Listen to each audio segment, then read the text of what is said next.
Welcome back to Snetterton, everybody. We've got the final race of the day, the final race of the 2025 season coming up for you in the Porsche Club Motorsport Boxster Cup. This grid is going to be based on the second fastest lap times that were set in the qualifying session that took place this morning. It's been dry at Snetterton all day, albeit it's still cloudy. We've had cloud cover all day. There's been no chance of any rain at all. It has felt a bit autumnal, but the light is now starting to fade, so you can tell we're getting towards the end of the 2025 championship season.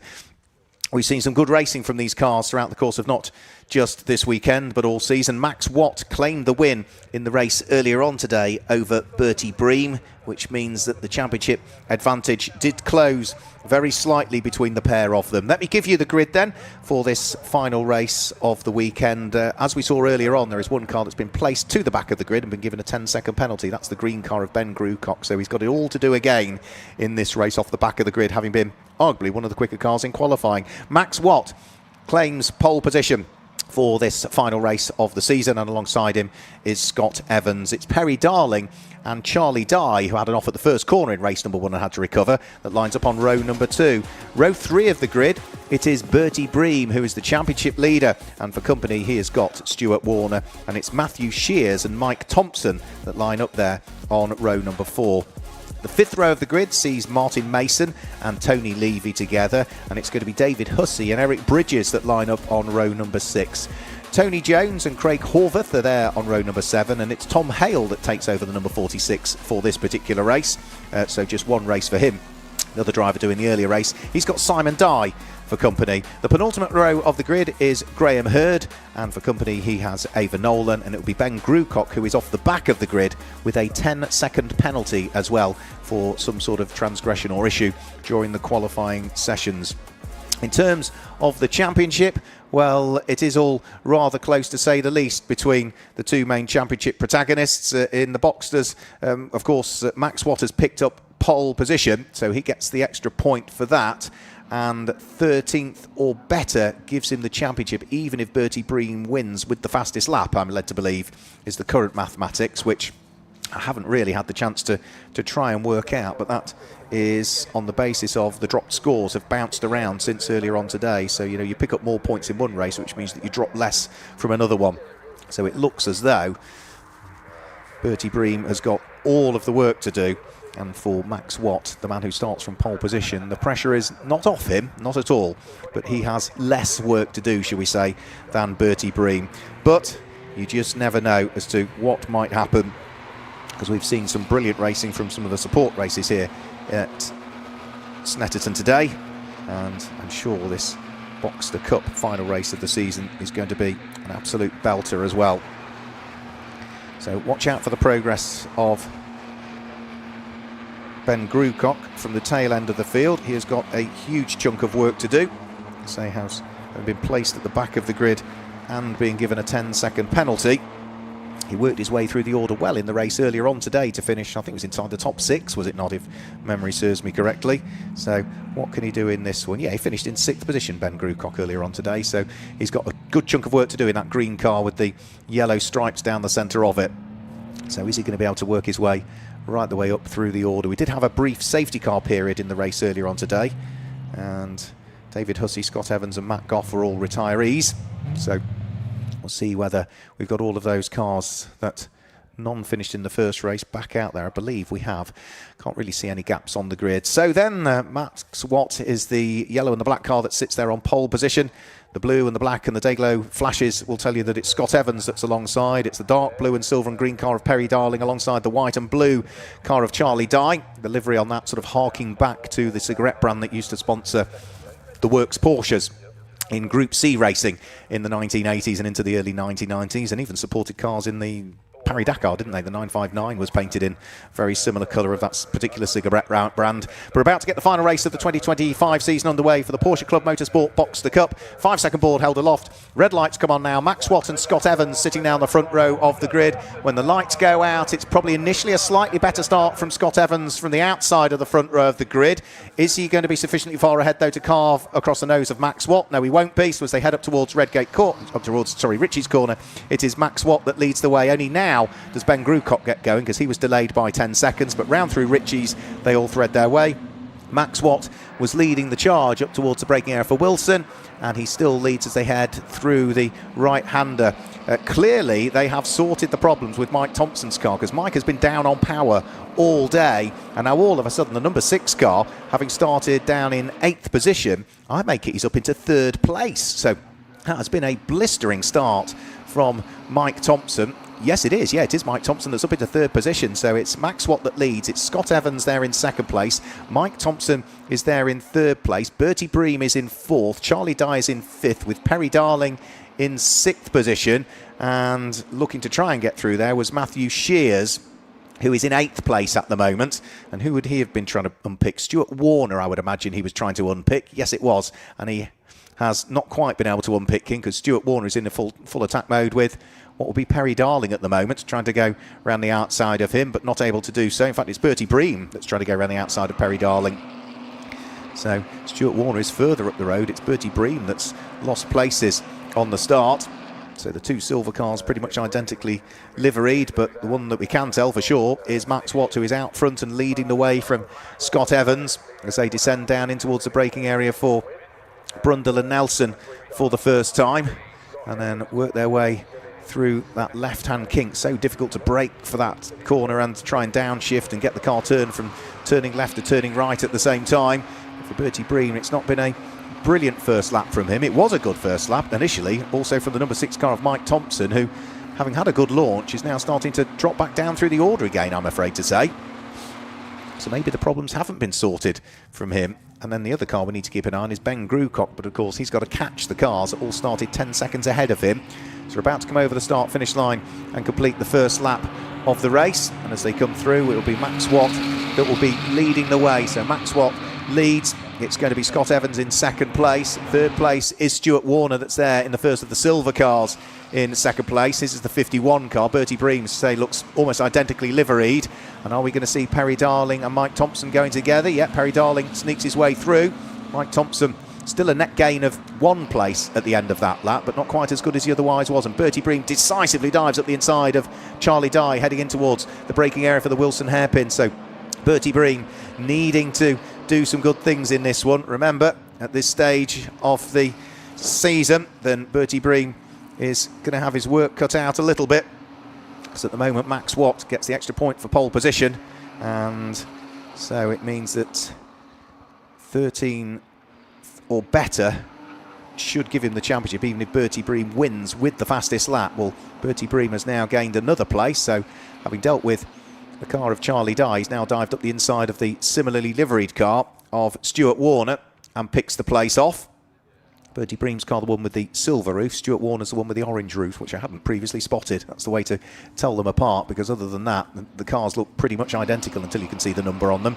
So they turn their way through the right-hander at Williams and onto the Bentley straight. Charlie Dye having a better run in this race than he did when he went off at the very first corner, but also having a really good run and opening up at the end of the first lap of racing. A 2.3 second advantage is Max Watt, who is a long way up the road from Scott Evans, and now Scott Evans will be looking in his mirrors and see that Bertie Bream is pushing and trying to drive the wheels off the thing.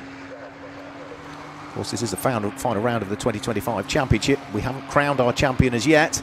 We will be doing at the end of this one, and such is the fairness in Porsche Club Motorsport, and it was the same with the main Porsche Club Championship with Pirelli that we saw earlier on, is that all of the cars then go into parc fermé conditions, and the championship leading cars cannot be taken home by the drivers. They go away and are power tested, and only once the power testing has taken place and is ticked off that it's within where it needs to be, then can we announce our champion. There is smoke coming from the tail end of Charlie Dye's car there, a few little telltale smokes which disappear as he goes further up the centre straight, but that didn't look overly healthy for a split second there under acceleration. All appears to be well though as he goes through. Mike Thompson having lost another place on that lap, so he's now dropped down into 7th position, Mike Thompson. Further down through the order, Eric Bridges fighting away with Ben Grucock coming from the tail end of the field. I think Tony Jones has just lost out to Ben Grucock as he picked up another place. And then just behind Tony Jones is going to be the car which will be Tom Hale for this race, which is the number 46 car. So that's a good little fight down through the order, that one. That's something like 11th, 12th, 13th, 14th places that we're looking at there. And another place going to be gained here by Ben Grucock. Yep, decisively up the inside of Eric Bridges. Picks him off. So that is now up into 11th place for the man that started not just off the back of the grid, but 10 seconds later than everybody else at this stage. So we saw Ben Grucock finish in 6th position earlier on when he had the same amount of work to do. That bump to the back of the grid and the extra 10 seconds waiting when the lights went out before he could finally get going. So to charge his way through to 6th in the race earlier on was a good performance. How high up might he be able to get in this one? Because, say, he's now up into 11th place and there's still 19 minutes of the race to go. So the Porsche Centre Bournemouth car can still make some further inroads into those ahead. The next guy he's going to catch is going to be the number 99 car of Graham Hurd. Albeit running very wide at the exit of Williams, it's not going to ace the cause of Ben Grucock, who is pushing just beyond the limits of what the car wants to do at the moment. And certainly the Pirelli tyre wanted to do there as well. So Max Watt leading the way. Lead advantage was 4.4 seconds, as Max Watt also set the fastest lap on the race last time through. It was just the first flying lap, a 2-minute 10.710. So through he goes this time, and that is a 2-minute 10.643 from Max Watt. Scott Evans no longer in second place. I think Bertie Bream might be through into second on the run towards Ritchie's corner. The two of them absolutely together. Bertie Bream goes through into second position. So that will net him 21 points.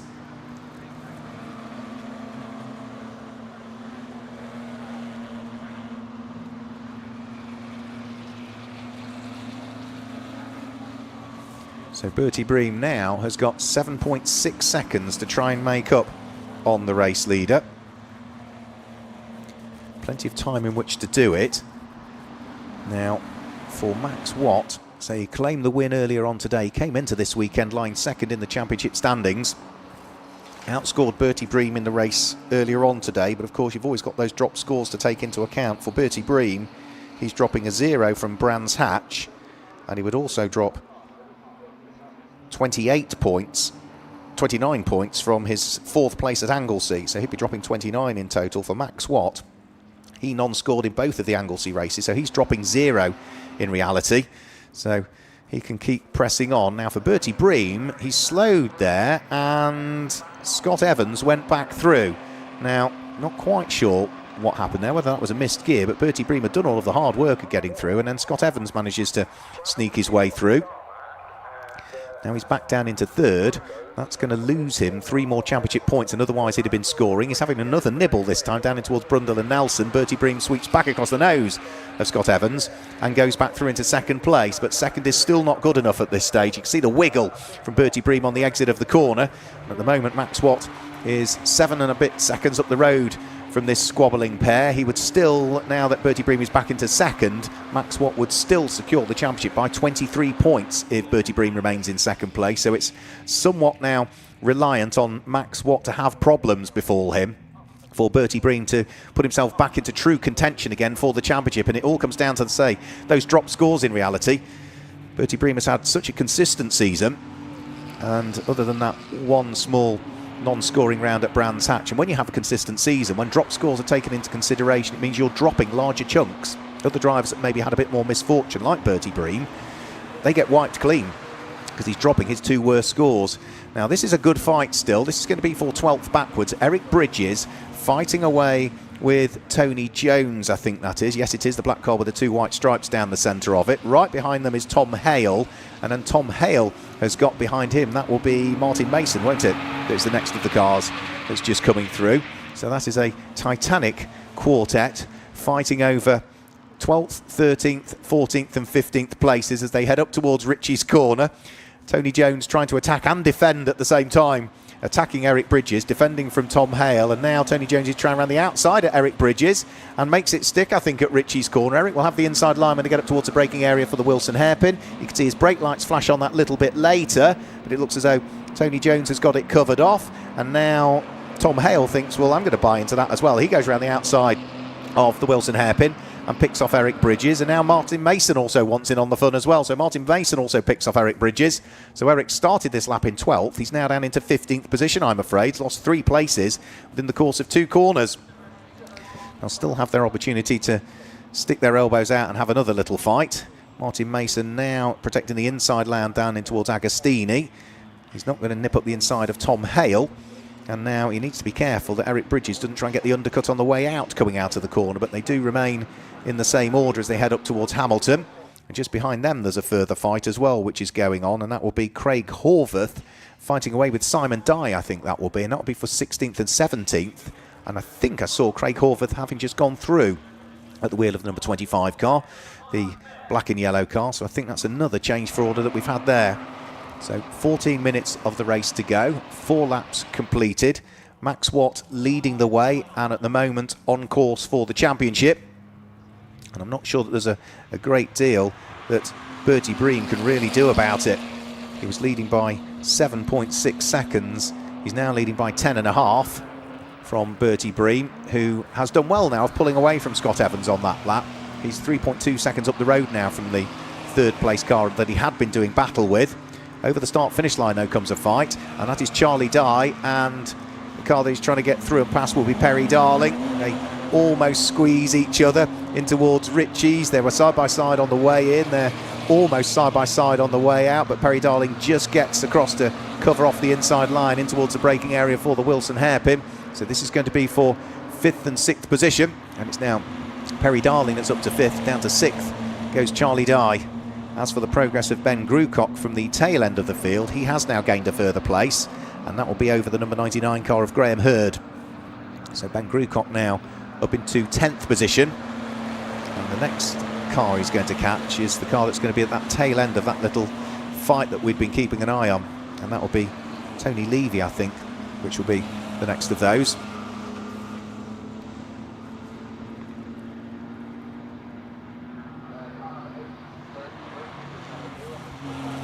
So up towards the braking area for Agostini.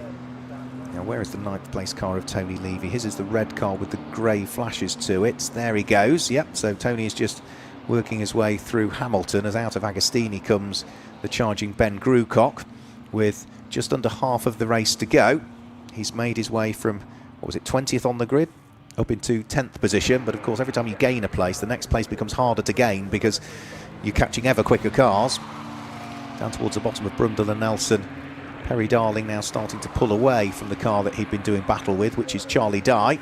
So Charlie down to 6th and just starting to lose out to Perry Darling, who qualified on 2nd fastest times, 4th quickest, but of course was bumped up to 3rd because of the problems that befell Ben Grucock. Elsewhere down through the order, we've still got this good fight going on between Tony Jones and Martin Mason and Tom Hale that we need to keep an eye towards. So that will be for 12th, 13th and 14th places. Down towards the bottom section of the Bentley Straight they'll go. Tony Jones just managing to keep Martin Mason at bay through Nelson. Then it's Tom Hale, and then Eric Bridges is just starting to fall away from those. Remember, he was ahead of all of 3 of them until a few laps ago, but has just lost a little bit of pace as Eric Bridges. Can't quite live with the pace of the trio that lie ahead, but for Tony Jones, he's coming under increasing pressure, isn't he, from the Coca-Cola liveried machine? Is there anything that Martin Mason can do about picking off the car that sits there in 12th place? He's having a good go at it, but he also needs to be conscious if he tries something and it doesn't quite work, that Tom Hale is right with him, and he's got a good run this time on Tony Jones as coming over the start-finish line. And is Martin Mason going to have his nose ahead? He's just got it ahead, but has he fully cleared Tony Jones as they head up towards the braking area for Ritchie's corner? Yes, he has. He sweeps across the nose of Tony Jones and therefore picks up the place. So that is now up into 12th position for Martin Mason. Down to 13th goes Tony Jones, and as soon as he's lost one place, needs to be conscious that he doesn't lose another, because Tom Hale is sniffing around in the background, trying to wiggle his way through and up from what would be 14th position. We didn't see Tom out in the race earlier on. It was Matt Goff that drove the car. It did retire. Not sure what the problem was with the car in the race earlier on, but clearly the team were able to get it sorted to get Tom Hale out in this race. And we're now into the final 10 minutes of it, with Max Watt still leading the way by 10.5 seconds at this stage. Matthew Shears in 8th place is being kept very busy by Tony Levy as they come onto the straight. We also need to keep an eye on the progress of Ben Grucock. Ben Grucock is, again, just in the background of the shot there. The green car with the yellow stripes down the centre of it. It's beginning to close in on these next two up the road. So Matthew Shears and Tony Levy, respectively, fighting over what is 8th and 9th places. Let's have a look at their last lap times. Last lap times, 2 minutes 17, 2 minutes 16. It was 2 minutes 15 from Ben Grucock, and an off for Perry Darling, heading round through Coreham and in towards Murray's. That's the car that was running in 5th position. Now, there's a raft of smoke just ahead as well, which suggested that might have been a problem for somebody else. Just saw a puff of smoke appear. Now, we did see a bit of smoke from the back of Charlie Dye's car earlier on today, and Charlie Dye's just picked up the place from Perry Darling as a result of Perry's moment on the grass. Mike Thompson in 7th place up towards Ritchie's corner. Here comes Matt Shears fighting away with Tony Levy, and then in the background of the shot, the man who started at the very tail end of the field with a 10-second penalty, which is Ben Grucock. Still trying to make a little bit more progress at the wheel of the Porsche Centre Bournemouth machine. So through the right-hander, moved up to 10th, a couple of laps to go, but is still 5, nearly 6 seconds adrift of the next pair up the road. How much quicker was he on that lap? Ben Grucock did a 2:15.9, and it's a 2:16.6 from the next car ahead, so 3/4 of a second quicker. It's going to take him another 4 or 5 laps to get there, and there's only 8 minutes on the clock, so I'm not sure there's going to be a great deal more progress in this race for Ben Grucock off the tail end of the field. What he needs to hope for is Matthew Shears and Tony Levy continue to squabble. Well, they are doing at the moment still. Still Matthew Shears in the number 3 car that hangs on to 8th position. And then there's a big spin for Tony Levy, who got on the gas too quickly coming out of Agostini. And his enthusiasm outweighs the grip on the Pirellis, and he rotates through 180 degrees. So through goes Ben Grucock, through goes Graham Hurd. And then by the time Tony Levy recovers, that's 2 places lost, I'm afraid. And that will now drop him down into 11th position. For our race leader, he's just coming up towards the completion of lap number 8 at this stage. And for Max Watt, he is in a position that is going to net him the Porsche Club Motorsport Boxster Cup in 7 and a bit minutes' time. There is also a black and orange warning flag going out for car number 96, which is Charlie Dye. So I did say I saw some smoke. I did say it was smoking earlier on, and the meatball flag is being shown to Charlie Dye, so he needs to come into the pit lane. Doesn't mean he can't continue in the race, but he needs to satisfy the scrutineers, or the team do, that the car is not going to present a further danger if it heads out onto track. But white smoke out the back of a car is never a good thing. And Charlie Dye would be quite wise if he can see that, to bring the car into the pit lane so that it's going to be a slightly smaller repair bill than if he keeps pressing on around there. And also, if he's dropping any fluids or any lubricants going onto the track, that causes the danger to fellow competitors as well. So he'll have to come into the pit lane. If he doesn't, then the black and orange flag becomes a black flag. So at the moment, it's just forewarning the driver there's a mechanical issue with the car that he might not be aware of. Call into the pits to get it checked. Battles continue out on circuit. Tom Hale still trying to hound Tony Jones as they come round through Coreham. So this is still for 13th and 14th place. And Eric Bridges has always been there or thereabouts. Might have lost those 3 places earlier on, but he's not dropped away any further since then at the wheel of the purple and the green car. So he's not that far away. Now Tom Hale got a better run coming out of Murray's. He's going to draw himself alongside on the left-hand side of the car that he's doing battle with, which is Tony Jones. That's the outside line when they head up towards Ritchie's. Has he got himself through and ahead? Tony Jones brakes as late as he dare. Tom Hale realises he can just sweep across the nose and does finally pick up the place. So that is another place gain from him. And he just, again, is going to make sure that there's no re-attack coming from Tony Jones in towards the braking area for the Wilson hairpin. So number 46 car gaining the place. Tony Jones again on the road towards Palmer, though, is just trying to make Tom Hale aware that I'm not entirely content with the fact that you've taken that place away. If I can nip back through, absolutely I'm going to.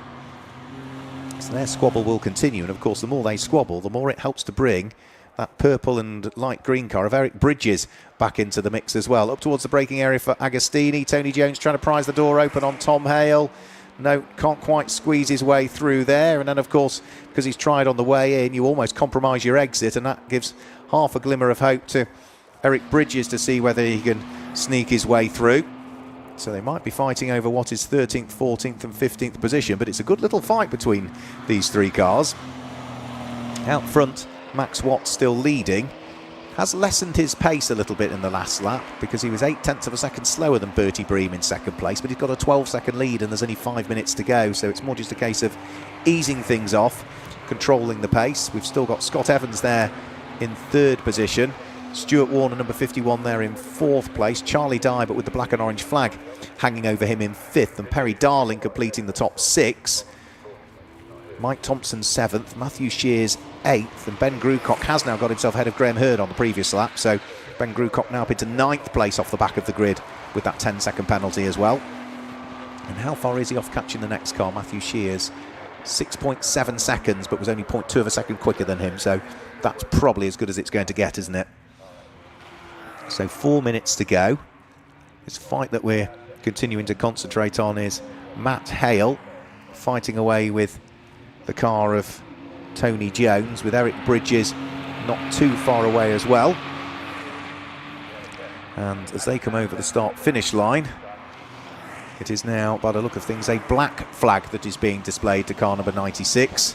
So Charlie Dye has not, in the last 2 or 3 laps, come into the pit lane as a result of that meatball flag being shown to him, the black and orange flag. Had he have come in and they could have corrected whatever fault or satisfied the scrutineers, you can go back out and race again, but now he hasn't come in, it becomes a black flag, he'll come into the pit lane and he won't be allowed back out. So he will need to come into the pit lane. He'll also probably need to have a conversation with race control as to why he didn't come in under the black and orange. So that's going to remove him from what will be 5th place in this race. Now, I don't think the smoke's particularly got any worse. From the bits that I've seen, it's just every now and again there's a puff, but if there's a puff, then the car's doing something it shouldn't be doing. Tony Jones still trying to shake away Eric Bridges, who had fallen away, hadn't he, a few laps ago. Mid-race, he was that little bit further back, and now he's really in full attack mode again, Eric Bridges, so he's taken a bit of a breather, and now he's trying to wiggle his way back through inside the top 14 once more. He's 15th at the moment, and he's still got time in which to do so. He's still got 2.5 minutes remaining on the clock for what is the final race of the season in the Porsche Club Motorsport Boxster Cup. Out of the right-hander at Williams, onto the Bentley straight. Max Watt still continuing to lead. His lead advantage, having shrunk slightly, has now grown again. And by the look of things, Charlie Dye now indicating to the left-hand side to allow Perry Darling to go through. So that is for position. That is now the car that's been shown the black flag, now understanding that something isn't quite right and is going to have to come into the pit lane. So that puts Perry Darling now up into 5th position. Puts Charlie Dye down into 6th, but also surely he'll be destined for the pit lane at the end of this lap. Now, as for Ben Grucock, remember he's come from the tail end of the field. He's still 5 seconds adrift of catching the next car up the road, which is Mike Thompson. Mike was lying 3rd in the championship standings coming into this weekend, but we're saying qualifying, they thought there was some sort of sensor going down on the car because the car was a little bit down on power. And again in this race, you know, Mike had a good start. He started 8th on the grid and worked his way up into 3rd, but here he is with 1 minute and 20 seconds to go, back down in 8th again. So clearly all is not well with Mike Thompson's car, which is such a shame that your final weekend of the racing season is a frustrating one. Now for Max Watt, he's just turning his way up towards the conclusion of the lap. So Bertie Bream was 13.4 seconds adrift at the end of the previous lap. Over the start-finish line will come Max Watt, and chalks for him what will be the 11th lap into the book, heads on to his final lap of the race, and now he is literally only 2.9689 miles away from mathematically putting himself out of sight in terms of the 2025 championship, final race of the season. And it looks as though we know where the championship is going. It's been a hard drive from Bertie Bream. He's done everything that he needed to do, having qualified 6th, was moved up to 5th on the amended grid, had to work his way through the order, but 2nd place is not going to be enough.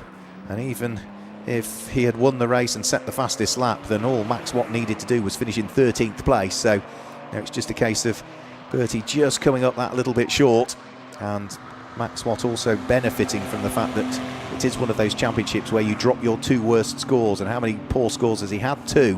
How many poor scores has Bertie Bream had? Only 1. So Bertie's dropping a larger amount of championship points. So on gross scores he's leading, but not on net scores. And and that's what's important. So up towards the braking area for Oggies. There'll still be a little bit of traffic for Max Watt to potentially deal with towards the end of this particular lap.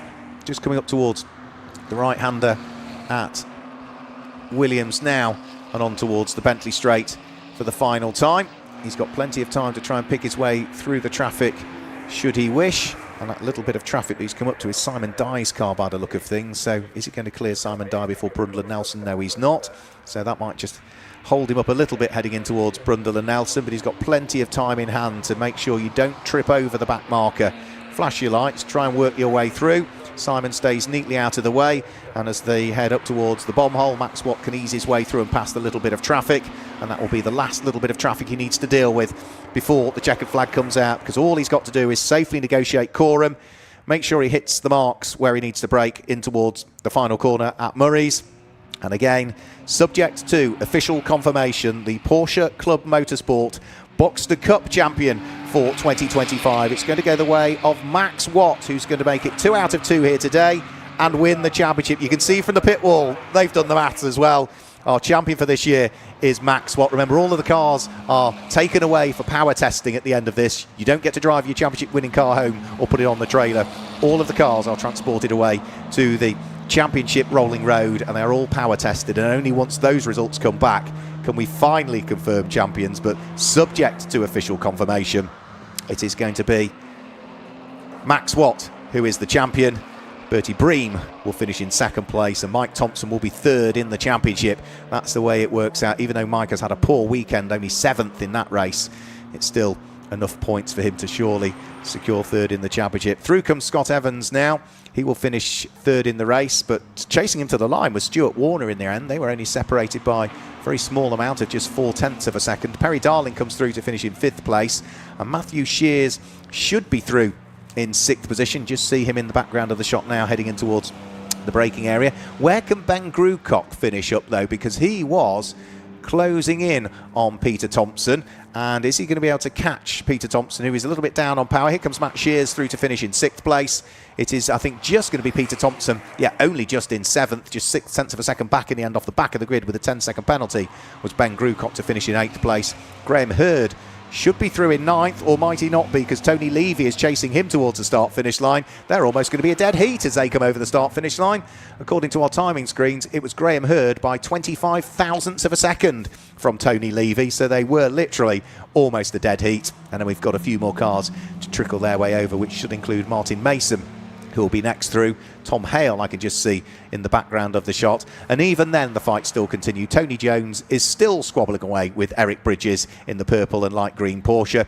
And as they come up towards the checkered flag, it looks as though, is he just going to do enough? Has Eric Bridges got anything left in the tank? They're almost a dead heat as they come over the start-finish line.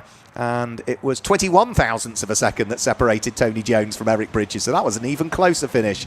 And one more car to take the checkered flag should be Craig Horvath at the wheel of the other yellow and black car that we've got in the field, who will come through now, and that will be our final car in the 2025 season to take the checkered flag. So through comes Craig Horvath, but he will be, I'm sure, back to race again in 2026. So let's confirm our results for you. Max Watt claims the win, and with that claims the championship. In second place was Bertie Bream, who will finish runner-up this year. Scott Evans was there in 3rd place, and 4th place went the way of Stuart Warner. 5th place was Perry Darling. 6th place was the number 3 car in the hands of Matthew Shears. And in 7th place, Mike Thompson. Disappointing weekend, but he'll finish 3rd in the championship for this season. Ben Grucock was there in 8th place. Graham Hurd in 9th, and Tony Levy completed the top 10. Outside of the top 10, in 11th position, that's Martin Mason that finishes in 11th place, with Tom Hale in 12th place, and Tony Jones and Eric Bridges were just 21 thousandths of a second apart on the charge for 13th and 14th place. Craig Horvath was in 15th place, with Simon Dye and Ava Nolan finishing 16th and 17th. And Charlie Dye was shown the black and orange flag, was then shown the black flag and had to retire from the pits. He had been running in 5th position. So that is it. So that is all of our racing done and dusted for 2025. We have crowned our champions in the Porsche Club Motorsport, whether it be the Boxster Cup or the Porsche Championship with Pirelli or the AM category. Hope you've enjoyed the racing that we've brought you this year. So from everybody here, from Porsche Club Motorsport, from Onside Productions, and everybody at Snetterton, thanks for joining us this year. Hopefully we'll see you again in 2026. Goodbye.